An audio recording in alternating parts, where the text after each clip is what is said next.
soy Florentina Gamarro.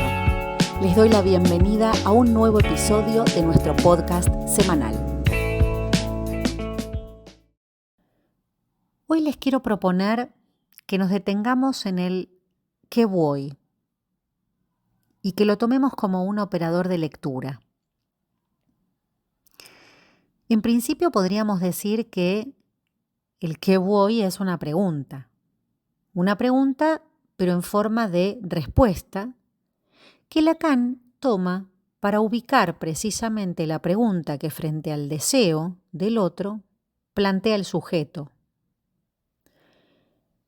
Pero esta pregunta es siempre una respuesta ante, podríamos decir, una especie de llamado, ¿no? Si tomamos la referencia entre necesidad, demanda y deseo, recordemos que la demanda se presenta en su aspiración a la incondicionalidad. Y es por esto que podríamos decir, deja al sujeto sin salida, ¿no? Porque precisamente en esa relación, ¿no?, con el gran otro hay una implicancia respecto de esta suposición en términos de esa demanda del y al otro, ¿no? El sujeto queda atrapado ahí en esa serie infinita, podríamos decir, que supone la demanda. Recordemos también que a esta infinita seriación de la demanda se le impone una imposibilidad que establece una condición absoluta, y esta condición absoluta es la característica fundamental del deseo, ¿no? El deseo trasciende la incondicionalidad de la demanda y se presenta como una condición absoluta. Y en este punto, entonces, si pensamos en torno a esto, que el sujeto se presenta como significado del otro, y esto es precisamente lo que hace al síntoma, es importante que cuando pensamos en la dirección de la cura, de lo que se trata es de producir una separación, o por lo menos de no consistir, ciertos puntos que van a tener que ver con ese ser, a nivel imaginario, ¿no?, ese ser de los atrapamientos, en una significación cerrada, ¿no? Cerrada, digo, respecto de la demanda. Y nuestra intervención justamente apunta a producir una vuelta en torno al deseo. Entonces, en este punto podríamos preguntarnos cuál es la función que esta pregunta, ¿no?, el qué voy, articula y que nos permite pensar. En primera instancia podríamos decir que Lacan lo toma, expliquemos un poco, ¿no?, del diablo enamorado, y hace referencia al uso de esta frase frente a la aparición del diablo, que le dice al personaje de Álvaro, ¿no?, que lo invoca, ¿qué voy? Por eso digo que en lugar de ser una pregunta en el sentido literal del término, es una pregunta que en verdad es una respuesta a un llamado, ¿no? Y este es un punto que me parece fundamental, que la traducción, digamos, que le vale, es el qué me quieres, qué quieres, ¿no? Pero en tanto hay un llamado ahí, anterior. Entonces, el modo en que Lacan escribe este recorrido nos permitiría ir desde ese circuito infernal de la demanda hacia ese punto del significante de una falta en el otro, porque va a ser allí donde Lacan, digamos, plantea la pregunta como esa posición enigmática, pero que es una posición enigmática que al mismo tiempo produce respuestas, de las cuales nosotros conocemos al menos tres: el fantasma, el síntoma, el moi, ¿no?, el yo. Es por esto que podríamos preguntarnos por qué es necesario que las intervenciones de un analista se dirijan hacia ese más allá de estas formulaciones, de estas respuestas que cada uno a su modo, ¿no?, a su manera, implican, y que son cristalizaciones tanto a nivel imaginario como a nivel simbólico. Respuestas cristalizadas de una posición del sujeto en los términos significantizables, ¿no?, pero no dialécticos, no móviles, porque responden, ¿no?, como imagen, podríamos decir, yoificada o en términos de un ideal ante eso como si eventualmente pudiera responderse a esa pregunta acerca de qué me quiere o qué quieres de mí. Entonces, de alguna manera, toda pregunta inherente a lo enigmático del deseo, a todo aquello que no tiene respuesta, no puede más que arreglarse, ¿no?, con ciertos consuelos ilusorios, podríamos decir, con respuestas que se producen en la dimensión engañosa, y una de estas dimensiones engañosas es precisamente este mensaje que le vuelve al sujeto en forma invertida desde el otro, cuando eso dice, eres esto, ¿no? Eres este significado, podríamos decir. Y entonces cuando el sujeto se constituye entonces ahí como pregunta, esa pregunta es inherente a ese deseo que se pone en juego en el lugar del otro. Una de estas formas en las que esa pregunta retorna es precisamente bajo la forma de respuestas, decíamos recién, cargadas de sentido fijo, por eso cristalizadas. Por eso también decimos que el fantasma fija. Y esto nos permite retomar un punto central, fundamental diría, y es que si la pregunta por el deseo del otro, ¿no?, podríamos decir por lo que en el otro ese lugar implica algo vacante, ¿no?, llamado deseo, es precisamente porque allí el sujeto se constituye inciertamente. Lo digo así para no decir frente a eso que el sujeto nada sabe, ¿no?, pero se constituye enigmáticamente porque le es incierto. Y me interesa plantearlo de este modo porque si decimos que se trata de aquello que el sujeto nada sabe, podríamos homologar entonces el lugar del sujeto al de la persona. Confusiones muy comunes en torno a cómo se piensan estas cuestiones, ¿no? Por eso es que el deseo en el lugar del otro, ¿no?, es ese lugar, es ese punto insignificante que podría responder eventualmente. Entonces así no es que hay un punto incierto, enigmático, ¿no?, si se pudiera responder eventualmente. No quedaría vacante, no funcionaría como vacío. Y ese mismo punto incierto, enigmático, marca el surgimiento del sujeto mismo. Digo porque la constitución subjetiva en términos de este sujeto, ¿no?, y cuando hablamos de sujeto siempre hablamos en este punto del sujeto dividido, el sujeto resulta en su división, precisamente de esta posición deseante, ¿no?, que no tiene respuesta porque no hay un significante que pueda representar al sujeto en el campo del otro. Que el sujeto es para el otro, podríamos decir, porque el sujeto es incluso en esa escritura que Lacan escribe, ¿no? Es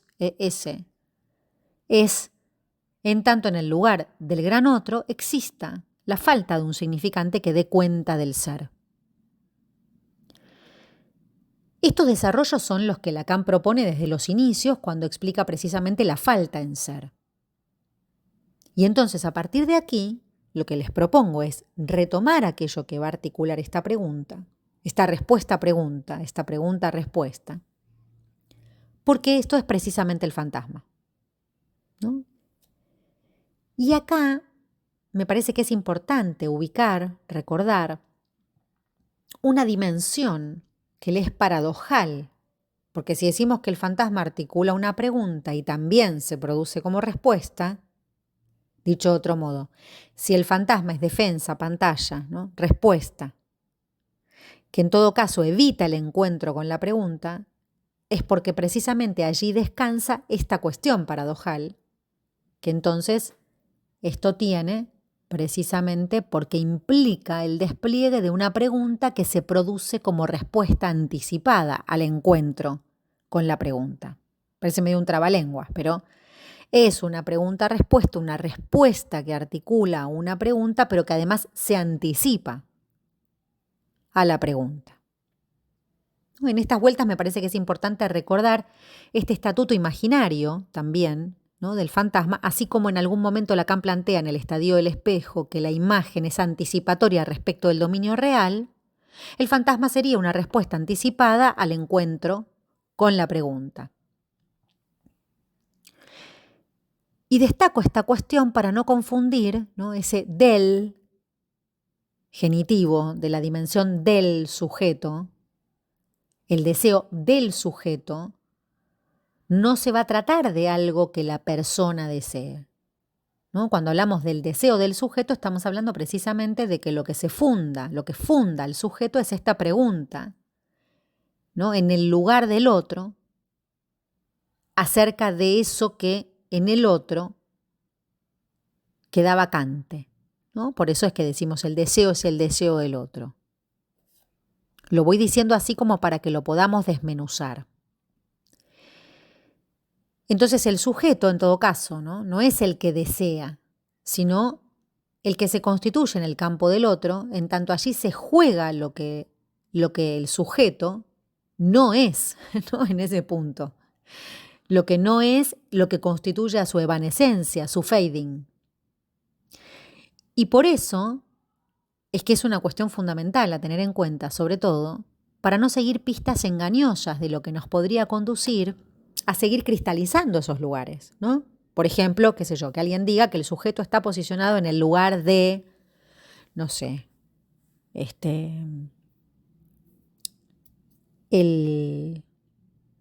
el bobo de la familia, ¿no? Digamos, en ese punto, es el lugar del bobo de la familia, puede ser ahí la única versión, ¿no?, en la que se sitúa un significado, un cristalizado, y entonces es que estas respuestas van a aparecer con consistencias. Pero lo importante es que si precisamente se presentan consistidas, de lo que se trata en un análisis es de desconsistir, ¿no? Entonces va a ser importante poder pensar qué relación hay entre este qué voy y la interpretación, ¿no? Por ejemplo, la dirección de la cura, la función analítica. Porque cuando hablamos de sujeto no estamos hablando de ninguna otra cosa que de la posición respecto del deseo. Y si justamente nosotros pensamos en esa posición, ¿no?, posición del inconsciente, estamos hablando de que el deseo no puede ser sino un efecto de la falta, es decir, de que se inscriba en el otro la barra, de que se inscriba en el otro la falta. Eso que en todo caso se escribe como con la barra cruzada sobre la mayúscula, ¿no? Y eso es precisamente la inscripción de una función. Esa función, ¿no?, es la de la falta.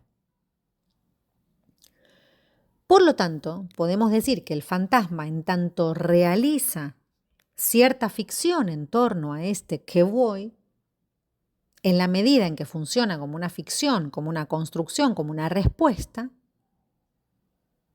puede empezarlo de muchas maneras. El punto es que esta respuesta indica la posición del sujeto respecto de esa ficción en la cual se sostiene y al mismo tiempo respecto de cómo se realiza como sujeto ante esa ficción. ¿Cuáles son los lugares de ese guión, podríamos decir, ¿no?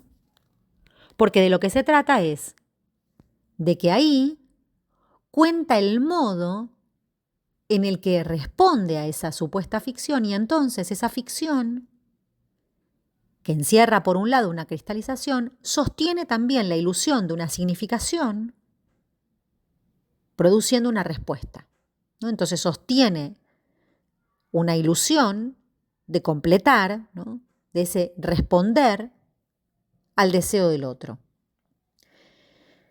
Ahora bien, otra cuestión que me parece que es interesante para pensar esta pregunta-respuesta es que solemos pensar, o quizá se suele confundir el fantasma en tanto que es inconsciente, ¿no?, con una formación del inconsciente. El fantasma no es una formación del inconsciente. Porque digo, del fantasma no se puede hablar, ¿no? No está articulado a la palabra. Y este es un punto importante porque el fantasma en sí no es una formación del inconsciente, es decir, que no se puede tratar como el síntoma, como el sueño, como el lapsus, ¿no? No opera allí en la vía de la interpretación, no obedece a esa lógica, sino que se construye. ¿no? Esta idea de que se atraviesa, ¿no? La travesía implica, en primer lugar, algo que se construye en el análisis, que se va escribiendo, incluso diría.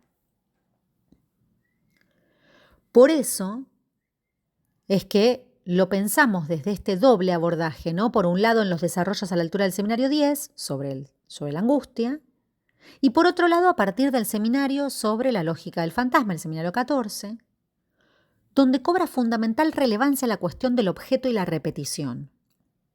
Entonces, esto me parece que es importante diferenciar, porque a la altura del seminario 10 lo que nos encontramos es que el fantasma es tanto lo que le da el marco al deseo como también es ese plus, podríamos decir, ese plus de goce, ese recupero del goce. Pero a la altura del seminario 14, si bien esos desarrollos anteriores no son abandonados, lo que se introduce es precisamente esa lógica. Lógica, recordemos que para Lacan es la ciencia de lo real. Esa lógica, entonces, inherente al objeto, que es del orden de una repetición de aquello que resiste al significante, ¿no? Del orden de eso que no logra absorberse bajo la lógica significante ni bajo la lógica de las imágenes, podríamos decir. Y que entonces va a hacer referencia al modo en el que se repite esa falla estructural de la que el sujeto es efecto, ¿no? Y entonces también situamos un deslizamiento que podemos ver en estos desarrollos del seminario 10 al seminario 14, desde la falta hacia la falla, digámoslo así medio rápido, ¿no? Este es entonces un momento de viraje importante en la enseñanza de Lacan, porque no es lo mismo entender la falta que introduce el significante de la falta, significante una falta en el otro, que marca ya un modo en el que se hace con eso, ¿no? Las formaciones del inconsciente, todo lo que es inmanente al deseo, ¿no? Y todos los desarrollos que encontramos a la altura del seminario 5, seminario 6, por ejemplo. No es lo mismo eso que hablar de una falla, ¿no? Que el sujeto se inscribe ahí en el lugar donde en el otro no encuentra más que una falla. Esto es inherente a un lugar fallido, de una falla estructural, de un equívoco fundante, ¿no? Equívoco fundante del advenimiento del sujeto. Y entonces en este punto, el que voy instala, podríamos decir, a la altura del seminario 10, el modo en el que se ficciona una respuesta, que también localizaría al objeto como a eso hacia lo que se tiende, ¿no? Mientras que el lugar del objeto, por supuesto, es el de la causa. Entonces ahí también hay otra diferencia, ¿no? Porque una cosa es el objeto en la estructura, en tanto que falta, ¿no? Es causa de deseo, funciona como perdido, pero lo que se ficciona es que ese deseo no representado por esa relación escrita con el rombo, ¿no? El losange entre el sujeto dividido y el objeto, pareciera ubicar que hay un hacia, ¿no? Que es como si el sujeto tendiera hacia algún objeto. Por eso ahí, digamos que el objeto aparece como condición, ¿no? Se dirige hacia ese objeto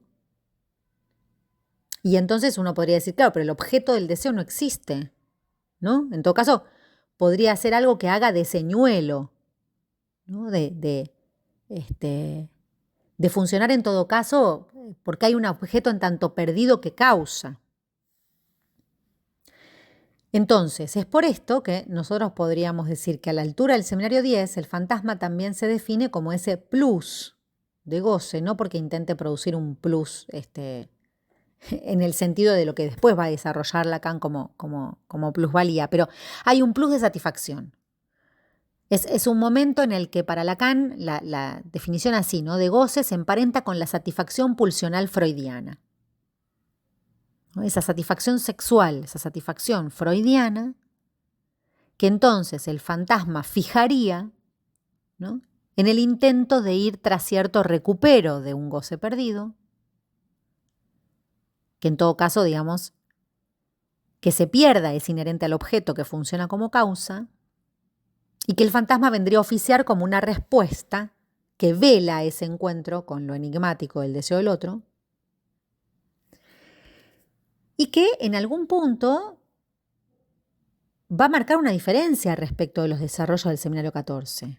Porque en el seminario 14 va a haber otro giro, ¿no? Porque se le va a dar otra vuelta respecto de un planteo algebraico que no es cualquiera, ¿no? Además de los fundamentos sostenidos de que no hay un significante que pueda significarse a sí mismo, fundamenta con el grupo de Klein, ¿no? La fuerte crítica que Lacan establece hacia la paradoja, ¿no? de Russell, el catálogo de todos los catálogos, el barbero de todos los barberos que no puede afeitarse a sí mismo. Y entonces eso ubicaría una dimensión de imposibilidad. Y en este sentido es que podríamos decir que hay un pasaje, ¿no?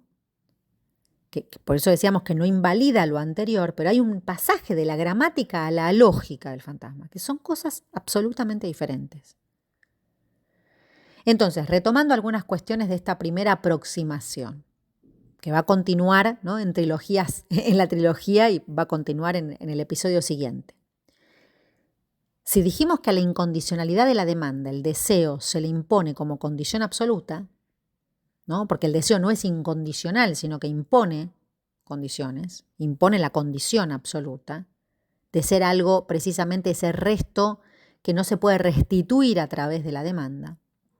Entonces el fantasma se construye en la respuesta a ese que voy, evitando, haciendo de barrera ante el encuentro del sujeto con la falta, ¿no? Es por esto que al comienzo decíamos que se trata de una pregunta-respuesta, que me quiere, ¿no? que quiere en tanto en ese lugar, ¿no? al que advengo.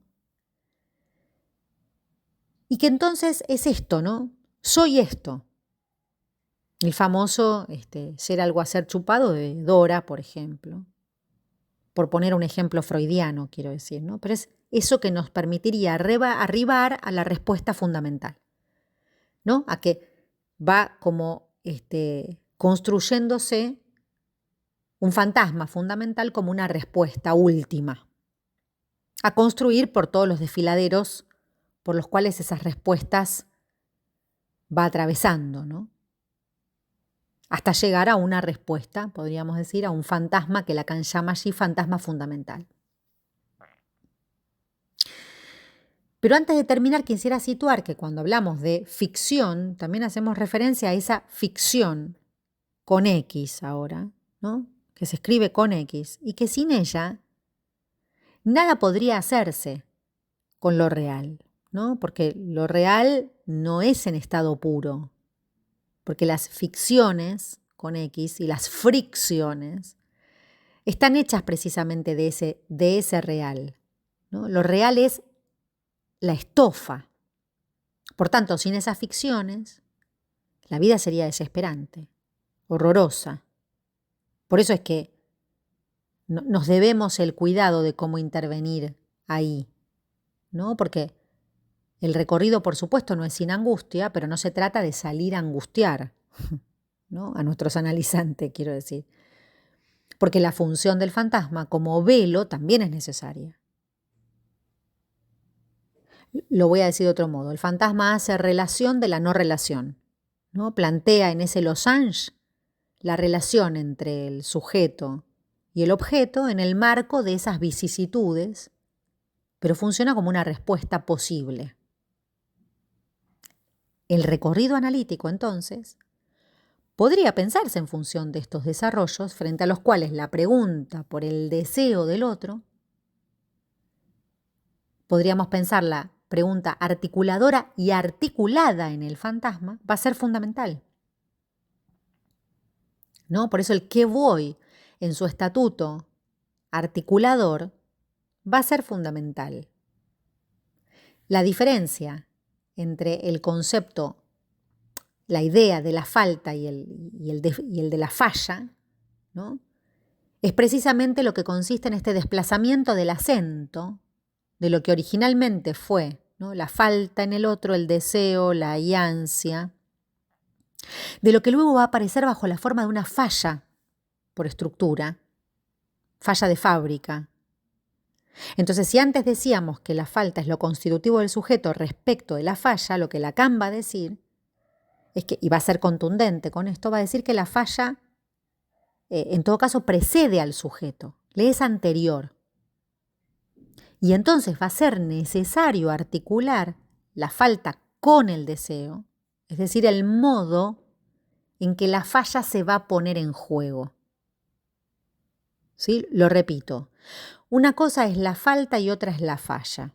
Respecto de la falla, ¿no? Lacan lo que va a plantear es que la falla es algo que precede al sujeto. Entonces va a ser necesario articular allí la falla como falta, ¿no? Para articularla con el deseo. Y entonces lo que se vuelve interesante es pensar cuál es la relación entre la falla y la falta. ¿Cómo con la falta se responde ante la falla? En el seminario 10, Lacan se va a referir al objeto A como un objeto cesible, ¿no? Este es un punto importante también porque hace referencia a que el objeto tiene que poder asumirse como cesible, ¿no? Es lo mismo que decir que ese desfiladero que supone la travesía del fantasma, en términos analíticos, con todo lo engañoso que tiene, ¿no? Las vías de intento de recuperos del objeto, deben conducir a que finalmente ese objeto se asuma perdido. Y con ello nos referimos a que haya un cambio respecto de esa ilusión fantasmática, respecto de la relación del sujeto con el deseo, la relación con ese objeto, que creó sus condiciones, las fijó.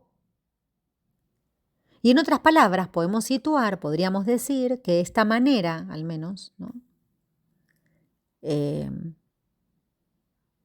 Nos permite pensar dos funciones que el objeto A cumple. Una es, como objeto que en tanto que falta, ¿no? Funcione como causa del deseo, pero en el fantasma va a cumplir la función de intentar recuperar, es decir, va a volverse condición. Ahí no funcionaría como causa, sino como búsqueda, ¿no? Como búsqueda, como condición, como intento de encuentro, como un ansia. Esto me interesa destacarlo porque marca una diferencia fundamental, por supuesto, y a partir de aquí es que les voy a proponer seguir ocupándonos de estas diferencias.